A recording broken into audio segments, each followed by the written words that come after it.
बिस्मिल्लाहिर्रहमानिर्रहीम। अस्सलामुअलैकुम रहमतुल्लाहि व बरकातुहू। हमारा आज का उन्वान है बंदों के हकूक़। हम सब मुसलमान हैं। हम अल्लाह ताला और उसके रसूल सल्लल्लाहु अलैहि वसल्लम पर ईमान रखते हैं और उनसे मोहब्बत करते हैं। अल्लाह ताला से मोहब्बत का ये असर ज़रूरी है कि हमें अल्लाह ताला की मखलूक से मोहब्बत हो, क्योंकि अल्लाह ताला की मखलूक अल्लाह ताला का कुंबा है। हजूर सल्लल्लाहु अलैहि वसल्लम का इरशाद है कि रहम करने वालों पर रहमान अल्लाह ताला रहम करता है। तुम ज़मीन वालों पर रहम करो, आसमान वाला तुम पर रहम करेगा। बंदों के हकूक़ की अदायगी।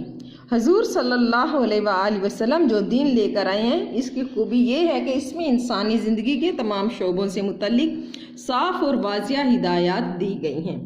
इन अहकामात से पता चलता है कि हमें अपने वालिदैन, अजीज़ रिश्तेदारों, बड़ों छोटों, अपनों और परायों के साथ कैसा सलूक करना चाहिए, हत्ता के जानवरों तक से हमारा कैसा बर्ताव होना चाहिए। वालिदैन के हकूक़। अल्लाह ताला और उसके रसूल सल्लल्लाहु अलैहि वसल्लम के बाद हम पर माँ बाप के हकूक़ हैं।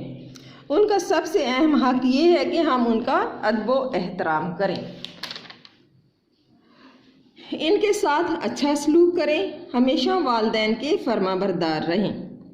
करीबी रिश्तेदारों के हकूक़। वालिदैन के बाद दूसरे करीबी रिश्तेदार मसलन दादा दादी, नाना नानी का भी हम पर ऐसा ही हक़ है जैसा कि माँ बाप का। उनका भी अदब और एहतराम करना ज़रूरी है, क्योंकि वो हमारे अम्मी अब्बू के भी बड़े हैं। असातिज़ा का हक़।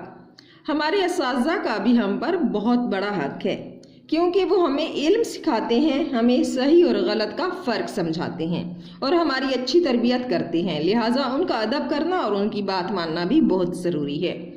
पड़ोसियों का हक़। हमारे करीबी हमसायों का भी हम पर बड़ा हक़ है। हमारी किसी हरकत से उन्हें तकलीफ़ नहीं पहुंचनी चाहिए। ये था आज का हमारा उन्वान। अल्लाह ताला हमें तमाम हकूक़ अदा करने की तौफ़ीक़ अता फ़रमाए। अल्लाह हाफ़िज़।